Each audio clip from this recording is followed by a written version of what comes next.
종료주일입니다. 주님이 우리와 함께 하시는 아름다운 은혜와 사랑이 주님 앞에 예배하는 우리 모든 창조의 식구들 안에 삶의 가정의 일터에 아름답고 귀하게 나타날 줄 믿습니다. 우리 옆 사람 한번 축복해 주시겠어요? 주님께서 당신의 삶에 임하십니다. 주님이 임하십니다. 그런데요, 임하시는 주님을 환영하고 누리는 사람들이 있었어요. 그런가 하면 임하시는 주님께 반역하고 예수님을 십자가에 못 박은 자도 있었어요. 여러분, 십자가에 못 박았던 그분들도 예수님의 사랑 안에 구원의 길이 열려져서 나중에 예수 믿게 된 줄 저는 알고 있습니다. 근데 하늘나라 가면 어떨까요? 되게 창피할 것 같아요. 여러분, 주님 안에서 영광스러운 신앙생활 하시는 믿음의 식구들이 되시기를 주님의 이름으로 축복합니다. 우리 주님 앞에서 특별히 이번 고난주간에는 주님이 기도하는 제 마음에 주신 것은 우리 모두가 기도하시는 예수님을 영접했으면 좋겠다 하는 거예요. 여러분, 우리의 삶에 기도의 능력을 알아가는 아름다운 축복이 풍성히 드러나기를 간절히 소원하게 됩니다. 여러분의 삶에 곤고한 것이 무엇이죠? 마음의 갈등을 일으키는 게 무엇이죠? 삶에 무겁게 다가오는 것이 무엇이죠? 하나님이 전능하시고 선하신 분으로 여러분과 함께 하심을 믿는다면 우리가 한 가지 분명하게 할 것이 필요합니다. 여러분, 사실요, 논리적으로 생각해 보면 전능하시고 선하신 하나님이 계신데 왜 내게 이 고통이 있는 거죠? 내 아버지신데 왜 이 어려움이 있는 거죠? 왜 이 갈등이 있는 거죠? 논리적으로 생각하면 하나님이 전능하지 않으시거나 선하지 않으셔서 돌보지 않으시거나 아니면 선하지도 않으시고 전능하시도 않으시거나 이렇게 나갈 수밖에 없는 거예요. 근데 여러분, 믿음은 무엇입니까? 내 느낌 따라 받아들이는 게 믿음이 아니죠. 성경의 진리를 따라가는 게 믿음입니다. 그리고 믿음으로 그 하나님을 경험하는 것이 2000년 교회 역사 속에, 아니 우리 아담으로부터 지금까지 하나님을 경외하는 자들에게 있었던 동일하고 분명한 길입니다. 근데 거기 바로 기도가 있는 것입니다. 오늘 우리는 예수님이 겟세마네 동산에서 잡히시는 장면을 보게 됩니다. 기도하시고 잡히셔요. 그런데 먼저 제자들하고 대화를 하십니다.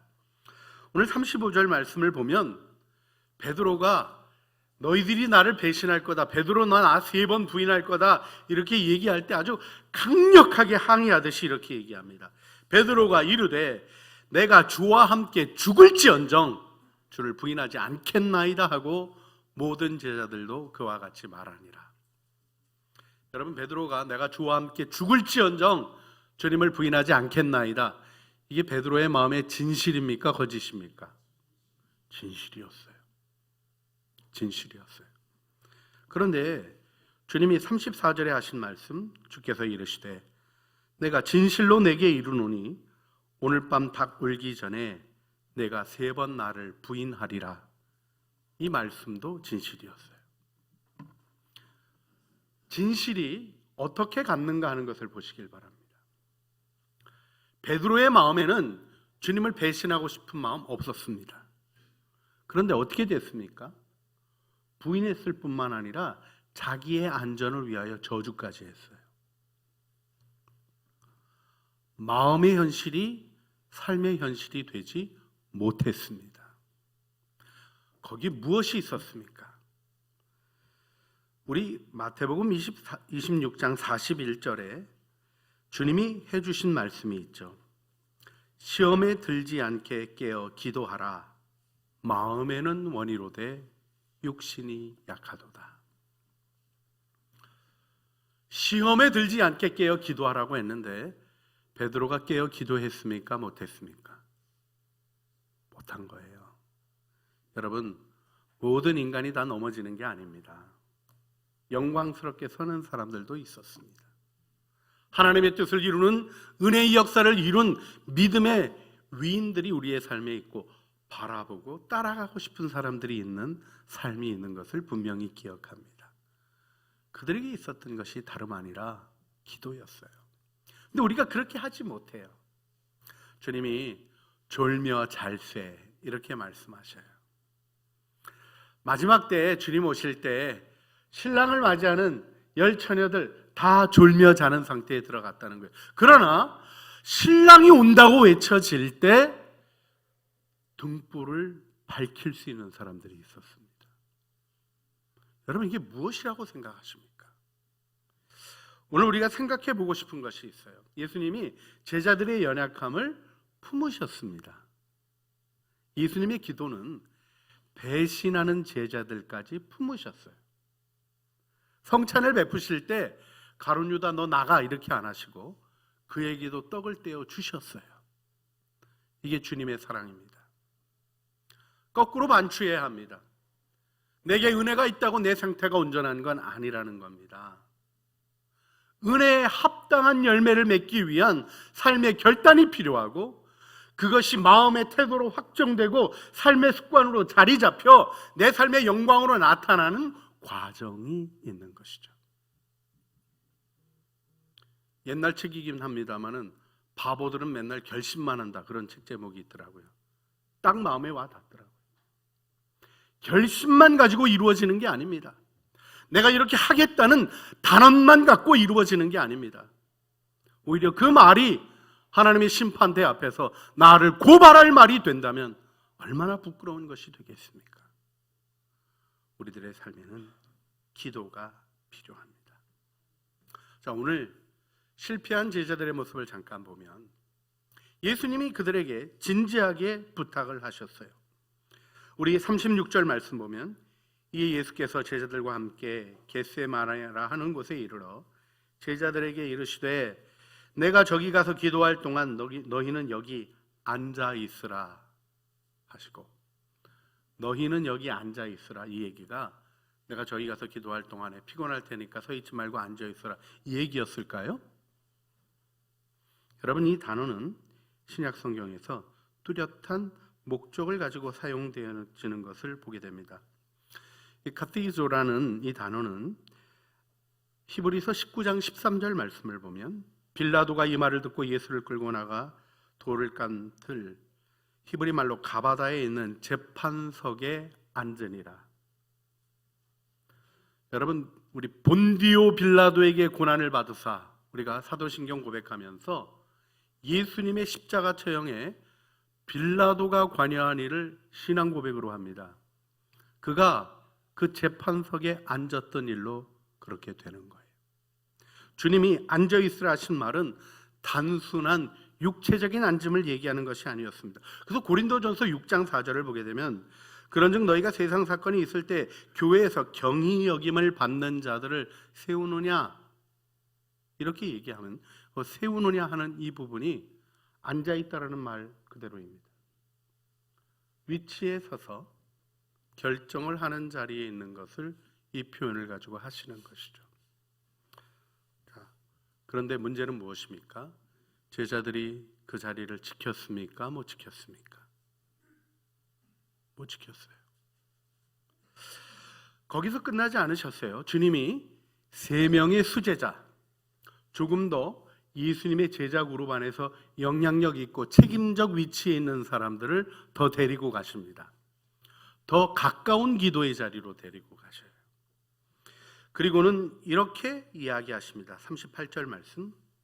이에 말씀하시되 내 마음이 매우 고민하여 죽게 되었으니 너희는 여기 머물라 나와 함께 깨어 있으라.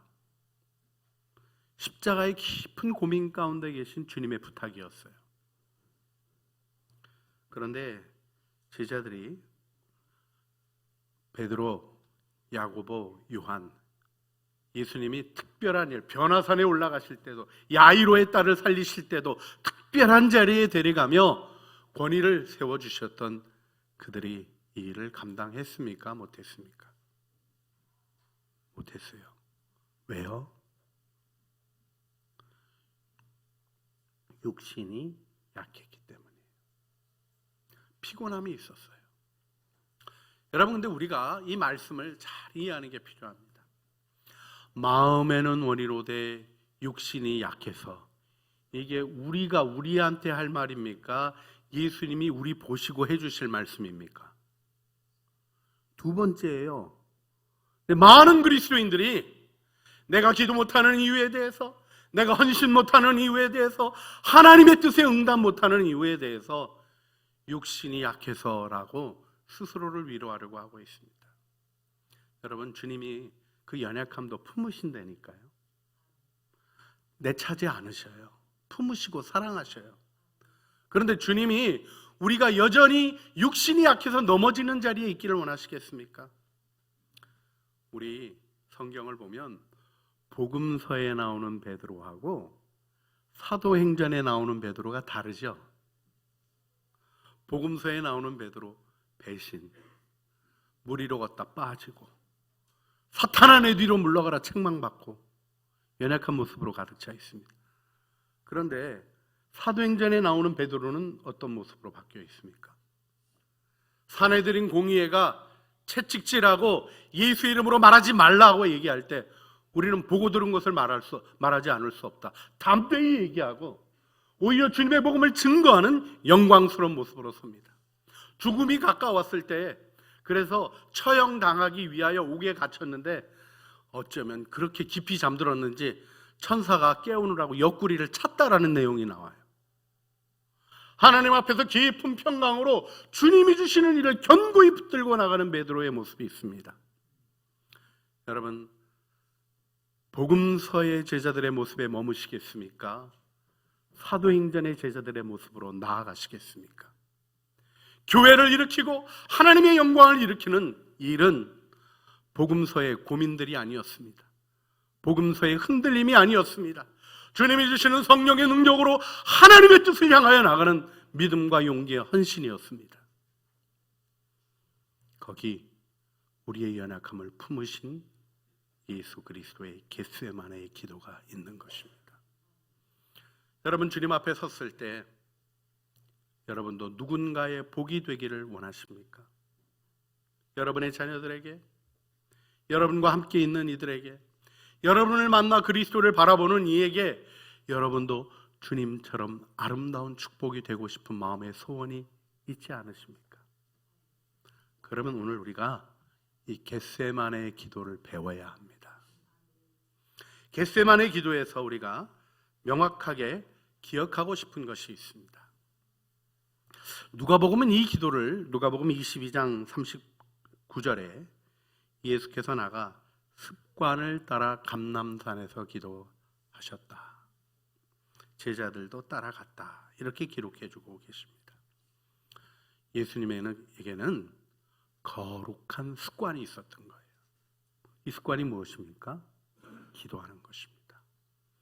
제가 여러분에게 다시 한번 기도의 습관을 세우시기를 간곡히 부탁드립니다. 근데 여러분, 이게 세우려고 그래도 잘 안 되잖아요. 뭐 이렇게 분명하게 왜 얘기를 하겠어요? 저도 안 돼 보는 경험 무척 많이 해봤기 때문에 합니다. 그런데요, 은혜의 때가 있어요.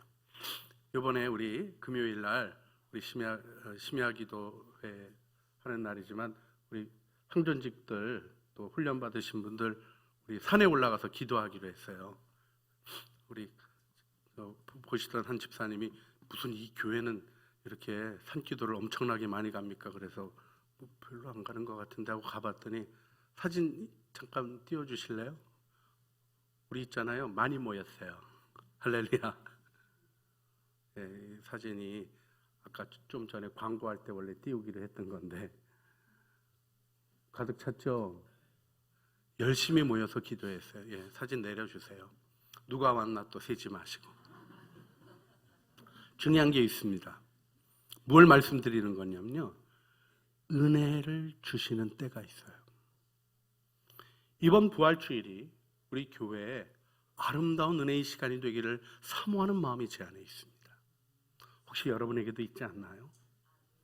우리 칸타타를 준비하면서 성가대원들 안에도 그 은혜가 있는 거가 느껴져요. 여러분, 깨어나십시오. 은혜를 감각하십시오. 그리고 은혜의 때에 여러분의 삶을 거룩하게 세우십시오. 새벽기도 나오시라는 얘기예요. 무너졌던 것 다시 세우시라는 얘기입니다. 이것 때문에 안 된다, 저것 때문에 안 된다, 그렇게 얘기할 때 되면 주님이 그것도 품으셔요. 사랑하신다니까요. 미워하지 않으셔요. 내치지 않으셔요. 그러나 우리 주님은 공정하신 분이셔요. 상급과 영광을 원하신다면 여러분을 일으켜 세우시길 바랍니다. 교회 나오지 못하셔도요, 우리 실시간으로 유튜브 방송이 되어집니다. 같이 그 시간에 함께 해주세요. 몸이 영 따라주지 않으시는 분들은 뒤에 일어나시면 다른 거 하기 전에 먼저 기도하시고 출발해 주세요. 여러분의 삶이 이 기도의 중심으로 회복되기를 같이 기도하며 교회 공동체가 함께 일으켜 가기를 간절히 바랍니다. 자, 그래서 우리가 오늘 이 소원 속에서 예수님의 겟세마네의 기도에 주목하기를 원합니다. 주님은 습관적으로 기도의 자리에 나가셨지만 습관적으로 기도하지 않으셨습니다. 한 번밖에 없는 기도처럼 기도하셨고 그 기도가 우리에게 레슨이 되고 있습니다. 주님의 기도에서 주목하고 배워야 할 첫 번째 요소는 무엇입니까? 37절 말씀입니다.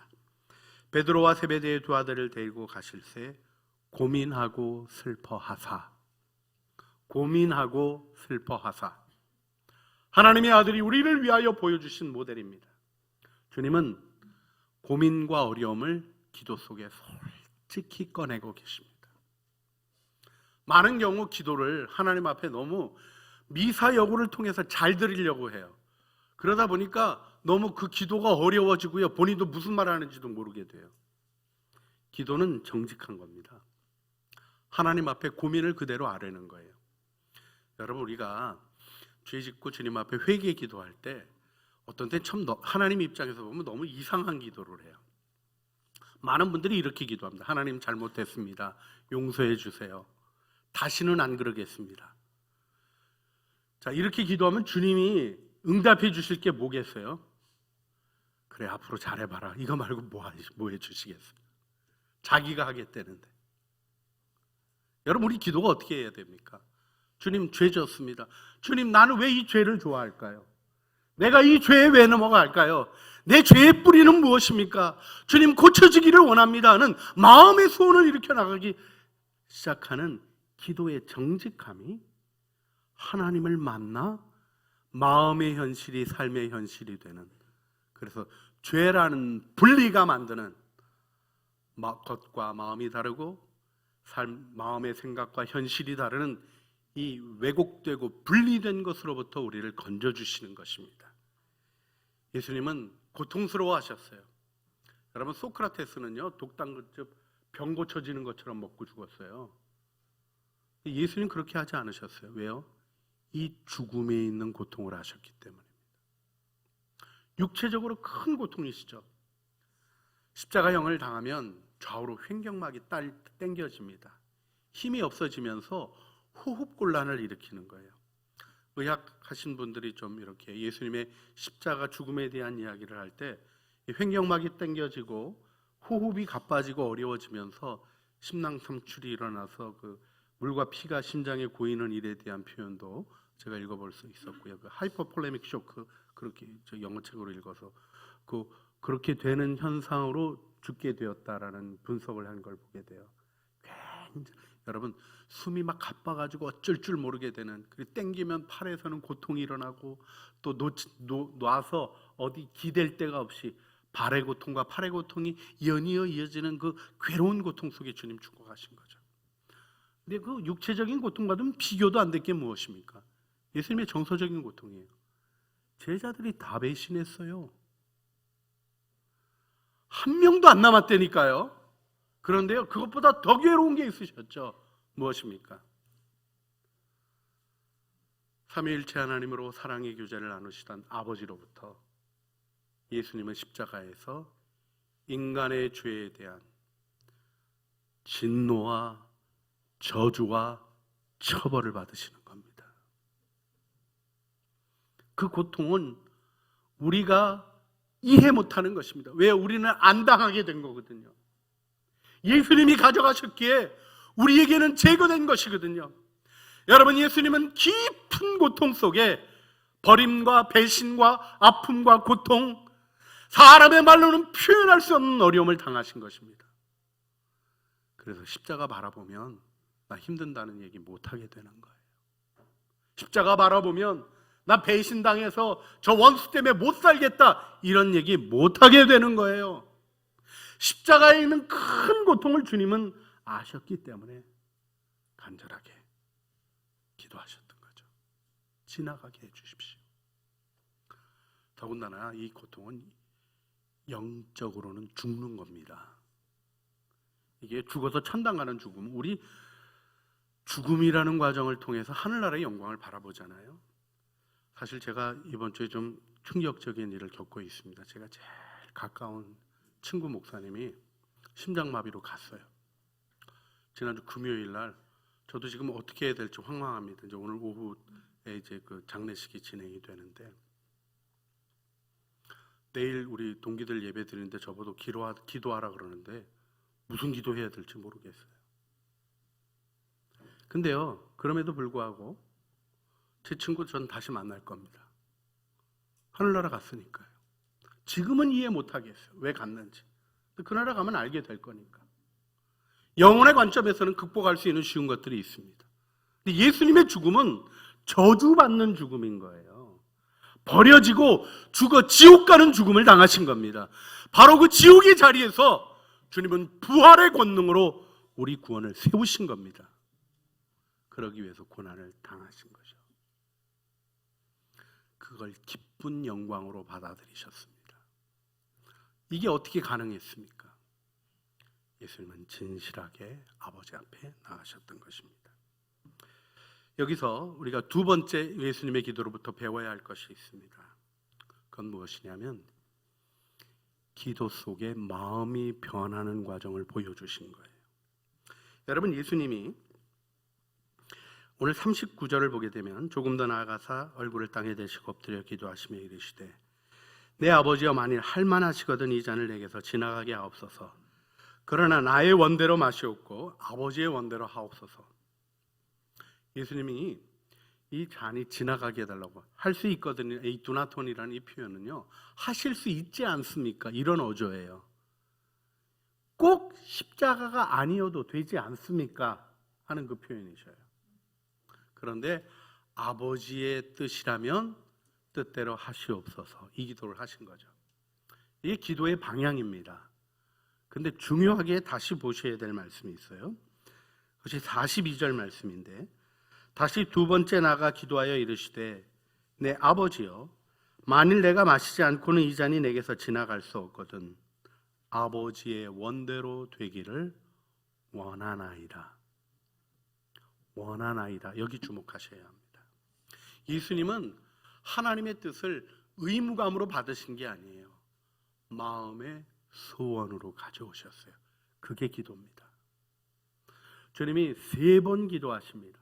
첫 번째 기도와 두 번째 기도에 바뀌어지는 것이 바로 소원으로 품으시는 것이요, 세 번째 기도하실 때는 그 소원으로 품으신 일 속에 주님이 영광과 희망을 바라보시는 부분을 우리가 보게 됩니다. 예수님의 기도로부터 배워야 할 세 번째 요소, 기도의 결론입니다. 그 결론에는 긍정적이고 아름다운 것으로 충만합니다. 자, 지금 배신해서 예수님을 팔아버릴 가룟 유다가 오는 거예요. 제자들은 바로 다 도망가 버릴 거예요. 그리고 십자가의 고통이 주님 앞에 있습니다. 그러나 주님은 슬퍼하지 않으셨어요. 힘들다, 괴롭다고 하지 않으셨어요. 오히려 어떻게 얘기하십니까? 일어나라, 함께 가자 하고 제자들을 그 자리로 초대하셔요. 여러분, 그 초대한 자리가 배신하는 자리라니까요. 근데 그들을 일어나 함께 가자, 아가서 말씀이 생각이 나요. 일어나 함께 가자 초대하시면서 그 배신의 자리에 그들을 품어 안으시고 데리고 가시고, 다 도망갔지만 여러분, 나중에 그 도망갔던 모든 제자들이 순교했습니다. 할렐루야. 주님의 사랑 속에 품어졌던 자는, 그 사랑의 뜻을, 은혜를 깨달은 자는 삶의 변화를 가져왔던 거죠. 이 일을 그래서 기쁨으로 초대교회는 이해했던 것입니다. 히브리서 12장 2절 믿음의 주여 또 온전하게 하시는 예수를 바라보자 그는 그 앞에 있는 기쁨을 위하여 십자가를 참으사 부끄러움을 개의치 아니하시더니 마음 두지 않으셨다는 거예요. 부끄러움, 수치, 고통, 배신, 아픔, 이게 예수님의 마음을 흔들 수 없었다는 겁니다. 조금 있으면 세상 임금이 올 것이나 그는 나와 관계할 것이 없나니, 이 단호하고 명확한 선언 가운데 들어가실 수 있었던 그리스도의 은혜가 오늘 예배드린 여러분의 삶에 함께 하시기를 주님의 이름으로 축복합니다. 겟세마네의 기도를 사모하시며 이번 주간 기도를 세우시기를 바랍니다. 주님과 함께 기도하며 기도의 거룩한 습관을 살려내시길 바랍니다. 이 기도를 통하여 마음의 소원이 삶의 현실이 되어지는 하나님의 영광을 붙잡는 우리 창조의 식구들이 되실 줄 믿습니다.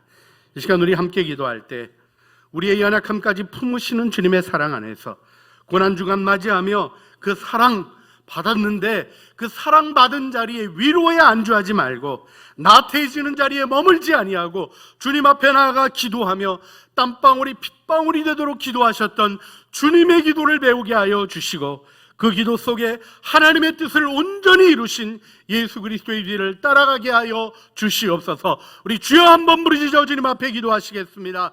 주여! 사랑과 은혜가 풍성하신 아버지 하나님, 우리가 우리의 마음의 소원을 세워 주님 앞에 기도합니다. 하나님 앞심하여 드리는 기도를 받아주시고 우리의 기도의 문을 열어주시옵소서. 하나님, 연약함 때문에, 하나님 부족함 때문에, 부끄러움 때문에 주여하는 저희들의 마음을 오히려 주님의 사랑으로 품어주시고 담대함으로 십자가의 주님 앞으로 나가게 하시며 주님의 아름다운 모든 축복들을 기꺼이 은혜의 선물로 나누어 주시는 그리스도의 은혜 안에 서게 하여 주시옵소서. 우리의 연약함을 품고 겟세마네에서 땀방울이 핏방울이 되도록 기도하셨던 주님, 우리 주님의 기도가 이제 우리의 기도가 되게 하여 주시고 주님처럼 담대하고 아름다운 능력 속에 주의 뜻 이루어가게 하여 주시옵소서. 주님, 우리는 마음의 눈원이로 돼 육신이 약하다고 스스로 위로하는 연약한 주인입니다. 하지만 그 연약함조차도 품으시며 사랑하시며 그 사랑 속에 아름다운 희망을 바라보게 하시는 주님, 주님을 찬양합니다. 억지로 하게 아니하시고 소원을 일으켜 주님 앞에 나아가도록 부르시는 주님, 우리가 마음의 소원을 일으켜 기도의 자리로 나아가기로 결정합니다. 기도의 중심, 말씀과 기도의 중심을 회복하게 하여 주시고 생각에 머무는 삶이 아니라, 말에 머무는 삶이 아니라 삶이 하나님의 능력이 이루어지는 영광이 되게 하옵소서. 십자가에서 우리의 연약함과 주님의 온전하심을 기꺼이 교환하여 주신 주님, 겟세마네의 기도로 우리를 인도하여 주시옵소서. 우리 구주 예수 그리스도의 이름으로 기도합니다. 아멘.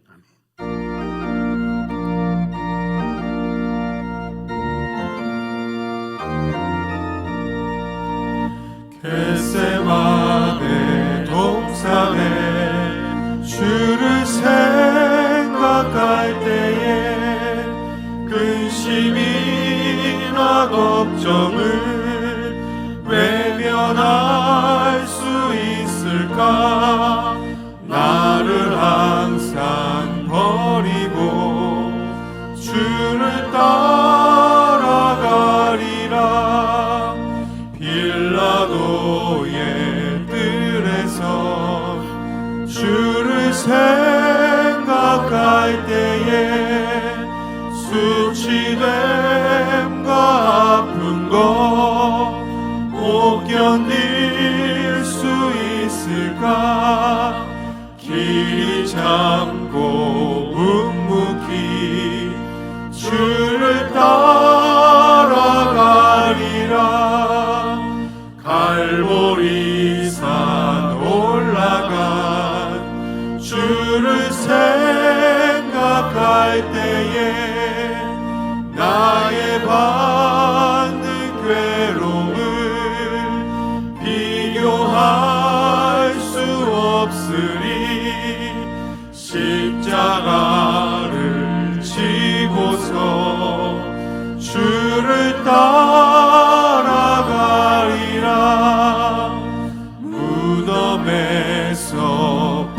구하라. 주를 생각할 때에 환난이나 죽음도 두려울 것 없으리. 승전가를 부르며 주를 따라가리라.